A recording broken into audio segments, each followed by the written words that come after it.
മത്തായിയുടെ സുവിശേഷം അധ്യായം 26. യേശുവിനെ വധിക്കാൻ ആലോചന. യേശു ഈ വചനങ്ങളെല്ലാം അവസാനിപ്പിച്ച ശേഷം ശിഷ്യന്മാരോട് പറഞ്ഞു, 2 ദിവസം കഴിഞ്ഞ് പെസഹായാണെന്ന് നിങ്ങൾക്കറിയാമല്ലോ. മനുഷ്യപുത്രൻ ക്രൂശിക്കപ്പെടാനായി ഏൽപ്പിക്കപ്പെടും. പ്രധാന പുരോഹിതന്മാരും ജനപ്രമാണികളും കയ്യാഫാസ് എന്നു പേരായ പ്രധാനാചാര്യന്റെ കൊട്ടാരത്തിൽ സമ്മേളിച്ച് യേശുവിനെ ചതിവിൽ പിടികൂടി വധിക്കേണ്ടതെങ്ങനെയെന്ന് ആലോചിച്ചു. അവർ പറഞ്ഞു, തിരുനാൾ ദിവസം വേണ്ട, ജനങ്ങൾ ബഹളമുണ്ടാക്കും. ബഥാനിയായിലെ തൈലാഭിഷേകം. യേശു ബഥാനിയായിൽ കുഷ്ഠരോഗിയായ ശിമയോന്റെ ഭവനത്തിൽ ഇരിക്കുമ്പോൾ വിലയേറിയ സുഗന്ധതൈലം നിറച്ച ഒരു വെൺകൽ പാത്രവുമായി ഒരു സ്ത്രീ അവനെ സമീപിച്ചു. അവൻ ഭക്ഷണത്തിനിരിക്കുമ്പോൾ അവൾ തൈലം അവന്റെ ശിരസിൽ ഒഴിച്ചു. ഇത് കണ്ട ശിഷ്യന്മാർ കോപത്തോടെ പറഞ്ഞു, എന്തിന് ഈ പാഴ്ചെലവ്? ഈ സുഗന്ധതൈലം നല്ല വിലയ്ക്ക് വിറ്റ് ദരിദ്രർക്ക് കൊടുക്കാമായിരുന്നില്ലേ? യേശു ഇത് ഗ്രഹിച്ച് അവരോട് പറഞ്ഞു, എന്തിനു നിങ്ങൾ ഈ സ്ത്രീയെ വിഷമിപ്പിക്കുന്നു? ഇവൾ എനിക്ക് വേണ്ടി ഒരു നല്ല കാര്യം ചെയ്തിരിക്കുന്നു. ദരിദ്രർ എപ്പോഴും നിങ്ങളോട് കൂടെയുണ്ട്, ഞാനാകട്ടെ എപ്പോഴും നിങ്ങളോടുകൂടെ ഉണ്ടായിരിക്കുകയില്ല. എന്നെ സംസ്കരിക്കുന്നതിനുള്ള ഒരുക്കമായിട്ടാണ് ഇവൾ എൻ്റെ ശരീരത്തിൽ തൈലം പൂശിയത്. സത്യമായി ഞാൻ നിങ്ങളോട് പറയുന്നു, ലോകത്തിൽ എവിടെയെല്ലാം ഈ സുവിശേഷം പ്രസംഗിക്കപ്പെടുമോ അവിടെയെല്ലാം ഇവൾ ചെയ്ത കാര്യവും ഇവളുടെ സ്മരണയ്ക്കായി പ്രസ്താവിക്കപ്പെടും. യൂദാസിന്റെ വഞ്ചന. 12 പേരിൽ ഒരുവനായ യൂദാസ് ഇസ്കറിയോത്ത പ്രധാന പുരോഹിതന്മാരുടെ അടുത്തു ചെന്ന് ചോദിച്ചു, ഞാൻ അവനെ നിങ്ങൾക്ക് ഏൽപ്പിച്ചു തന്നാൽ നിങ്ങൾ എനിക്ക് എന്തു തരും? അവർ അവന് 30 വെള്ളി നാണയങ്ങൾ വാഗ്ദാനം ചെയ്തു. അപ്പോൾ മുതൽ അവൻ യേശുവിനെ ഒറ്റിക്കൊടുക്കാൻ അവസരം അന്വേഷിച്ചുകൊണ്ടിരുന്നു. പെസഹ ആചരിക്കുന്നു. പുളിപ്പില്ലാത്ത അപ്പത്തിന്റെ 1-ാം ദിവസം ശിഷ്യന്മാർ യേശുവിന്റെ അടുത്ത് വന്നു ചോദിച്ചു, നിനക്ക് പെസഹ എവിടെ ഒരുക്കണമെന്നാണ് നീ ആഗ്രഹിക്കുന്നത്? അവൻ പറഞ്ഞു, നിങ്ങൾ പട്ടണത്തിൽ പോയി ഇന്നയാളുടെ അടുത്ത് ചെന്ന് പറയുക, ഗുരു പറയുന്നു, എൻ്റെ സമയം സമാഗതമായി. ഞാൻ എൻ്റെ ശിഷ്യന്മാരോടുകൂടെ നിന്റെ വീട്ടിൽ പെസഹ ആചരിക്കും. യേശു നിർദ്ദേശിച്ചതുപോലെ ശിഷ്യന്മാർ പെസഹ ഒരുക്കി. വൈകുന്നേരമായപ്പോൾ അവൻ 12 ശിഷ്യന്മാരോടൊത്ത് ഭക്ഷണത്തിനിരുന്നു. ഭക്ഷിച്ചുകൊണ്ടിരിക്കെ അവൻ പറഞ്ഞു, സത്യമായി ഞാൻ നിങ്ങളോട് പറയുന്നു, നിങ്ങളിൽ ഒരുവൻ എന്നെ ഒറ്റിക്കൊടുക്കും. അവർ അതീവ ദുഃഖിതരായി. കർത്താവേ, അത് ഞാനല്ലല്ലോ എന്ന് ഓരോരുത്തരും അവനോട് ചോദിക്കാൻ തുടങ്ങി. അവൻ പ്രതിവചിച്ചു, എന്നോടുകൂടെ പാത്രത്തിൽ കൈമുക്കുന്നവൻ എന്നെ ഒറ്റിക്കൊടുക്കും. മനുഷ്യപുത്രൻ എഴുതപ്പെട്ടിരിക്കുന്നത് പോലെ പോകുന്നു. എന്നാൽ മനുഷ്യപുത്രനെ ആര് ഒറ്റിക്കൊടുക്കുന്നുവോ അവനു ദുരിതം. ജനിക്കാതിരുന്നെങ്കിൽ അവനു നന്നായിരുന്നു. അവനെ ഒറ്റിക്കൊടുക്കാനിരുന്ന യൂദാസ് അവനോട് ചോദിച്ചു, ഗുരു, അതു ഞാനോ? അവൻ പറഞ്ഞു, നീ പറഞ്ഞു കഴിഞ്ഞു. പുതിയ ഉടമ്പടി. അവർ ഭക്ഷിച്ചുകൊണ്ടിരിക്കുമ്പോൾ യേശു അപ്പമെടുത്ത് ആശീർവദിച്ച് മുറിച്ച് ശിഷ്യന്മാർക്ക് കൊടുത്തുകൊണ്ട് അരുളി ചെയ്തു, വാങ്ങി ഭക്ഷിക്കുവിൻ, ഇത് എൻ്റെ ശരീരമാണ്. അനന്തരം പാനപാത്രമെടുത്ത് കൃതജ്ഞതാസ്തോത്രം ചെയ്ത് അവർക്ക് കൊടുത്തുകൊണ്ട് പറഞ്ഞു, നിങ്ങളെല്ലാവരും ഇതിൽ നിന്ന് പാനം ചെയ്യുവിൻ. ഇത് പാപമോചനത്തിനായി അനേകർക്കു വേണ്ടി ചിന്തപ്പെടുന്നതും ഉടമ്പടിയുടേതുമായ എൻ്റെ രക്തമാണ്. ഞാൻ നിങ്ങളോട് പറയുന്നു, എൻ്റെ പിതാവിൻ്റെ രാജ്യത്തിൽ നിങ്ങളോടൊത്ത് നവമായി ഇത് പാനം ചെയ്യുന്ന ദിവസം വരെ മുന്തിരിയുടെ ഈ ഫലത്തിൽ നിന്ന് ഞാൻ വീണ്ടും കുടിക്കുകയില്ല. സ്തോത്രഗീതം ആലപിച്ച ശേഷം അവർ ഒലിവുമലയിലേക്ക് പോയി. പത്രോസ് ഗുരുവിനെ നിഷേധിക്കും. യേശു അവരോട് പറഞ്ഞു, ഈ രാത്രി നിങ്ങൾ എല്ലാവരും എന്നിൽ ഇടറും. ഞാൻ ഇടയനെ അടിക്കും, ആടുകൾ ചിതറിപ്പോകും എന്നെഴുതപ്പെട്ടിരിക്കുന്നു. എന്നാൽ ഞാൻ ഉയർപ്പിക്കപ്പെട്ട ശേഷം നിങ്ങൾക്ക് മുമ്പേ ഗലീലയിലേക്ക് പോകും. അപ്പോൾ പത്രോസ് അവനോട് പറഞ്ഞു, എല്ലാവരും നിന്നിൽ ഇടറിയാലും ഞാൻ ഇടറുകയില്ല. യേശു പറഞ്ഞു, സത്യമായി ഞാൻ നിന്നോട് പറയുന്നു, ഈ രാത്രി കോഴി കൂകുന്നതിന് മുമ്പ് നീ എന്നെ 3 പ്രാവശ്യം നിഷേധിച്ചു പറയും. പത്രോസ് പറഞ്ഞു, നിന്നോടുകൂടെ മരിക്കേണ്ടി വന്നാൽ പോലും ഞാൻ നിന്നെ നിഷേധിക്കുകയില്ല. ഇങ്ങനെ തന്നെ മറ്റെല്ലാ ശിഷ്യന്മാരും പറഞ്ഞു. ഗെത്സെമനിയിൽ പ്രാർത്ഥിക്കുന്നു.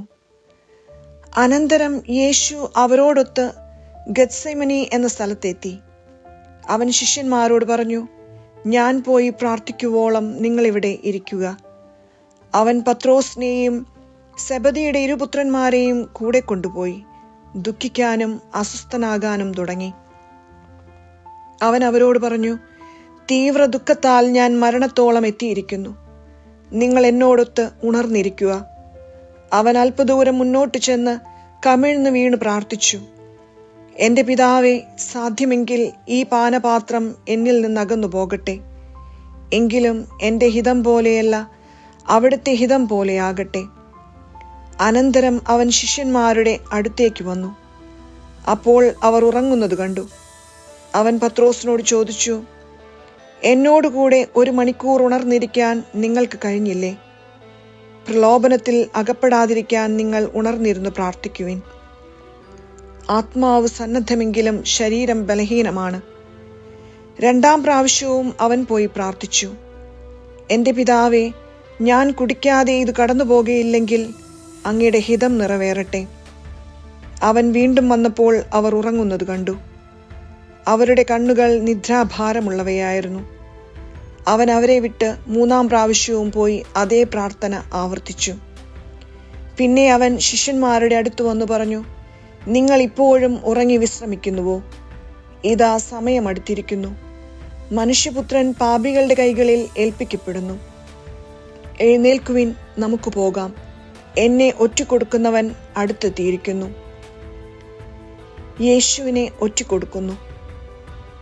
അവൻ സംസാരിച്ചു കൊണ്ടിരിക്കുമ്പോൾ തന്നെ 12 പേരിൽ ഒരുവനായ യൂദാസ് അവിടെ എത്തി. അവനോടുകൂടെ പ്രധാന പുരോഹിതന്മാരുടെയും ജനപ്രമാണികളുടെയും അടുക്കൽ നിന്ന് വാളും വടികളുമായി ഒരു ജനക്കൂട്ടവും വന്നിരുന്നു. ഒറ്റുകാരൻ അവർക്ക് ഈ അടയാളം നൽകിയിരുന്നു, ഞാൻ ആരെ ചുംബിക്കുന്നുവോ അവൻ തന്നെ, അവനെ പിടിച്ചുകൊള്ളുക. അവൻ പെട്ടെന്ന് യേശുവിൻ്റെ അടുത്ത് ചെന്ന്, ഗുരു, സ്വസ്തി എന്ന് പറഞ്ഞ് അവനെ ചുംബിച്ചു. യേശു അവനോട് ചോദിച്ചു, സ്നേഹിത, നീ എന്തിനാണ് വന്നത്? അപ്പോൾ അവർ മുന്നോട്ട് വന്ന് യേശുവിനെ പിടിച്ചു. യേശുവിനോടുകൂടെ ഉണ്ടായിരുന്നവരിൽ ഒരുവൻ കൈനീട്ടി വാളൂരി പ്രധാന പുരോഹിതന്റെ സേവകനെ വെട്ടി അവന്റെ ചെവി ഛേദിച്ചു കളഞ്ഞു. യേശു അവനോട് പറഞ്ഞു, വാൾ ഉറയിലിടുക. വാളെടുക്കുന്നവൻ വാളാൽ നശിക്കും. എനിക്ക് എൻ്റെ പിതാവിനോട് അപേക്ഷിക്കാൻ കഴിയുകയില്ലെന്നും ഉടൻ തന്നെ അവിടുന്ന് എനിക്ക് തൻ്റെ ദൂതന്മാരുടെ 12-ലേറെ വ്യൂഹങ്ങളെ അയച്ചു തരികയില്ലെന്നും നീ വിചാരിക്കുന്നുവോ?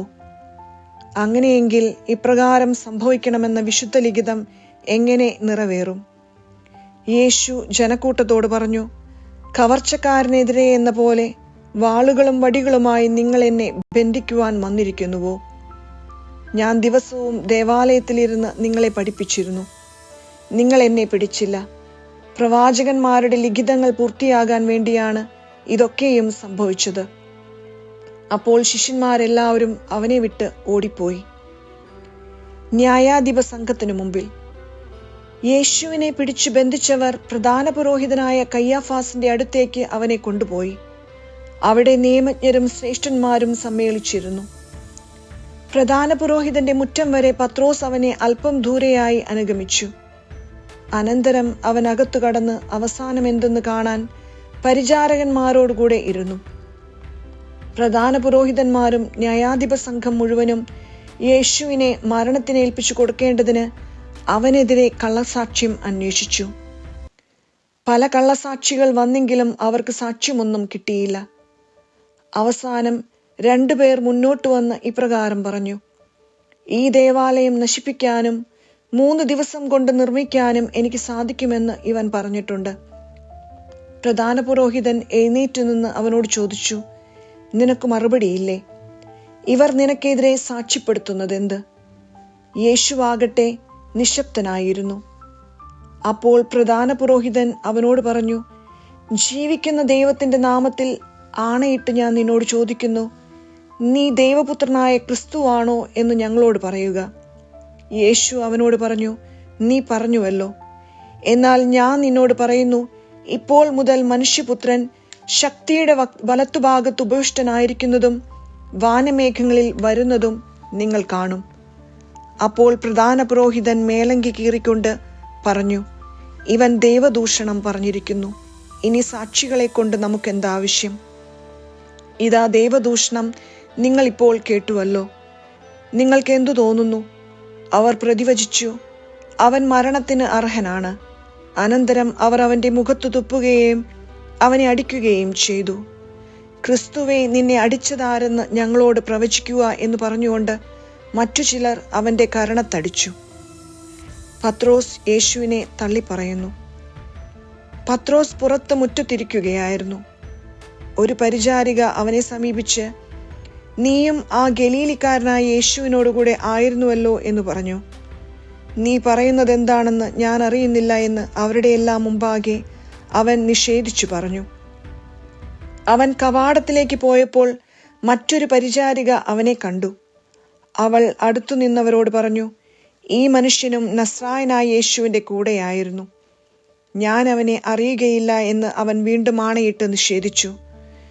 കുറെ കഴിഞ്ഞപ്പോൾ അടുത്തു നിന്നിരുന്നവർ പത്രോസിനെ സമീപിച്ചു പറഞ്ഞു, നീ അവരിൽ ഒരുവനാണ് തീർച്ച. നിന്റെ സംസാര രീതി തന്നെ ഇത് തെളിയിക്കുന്നു.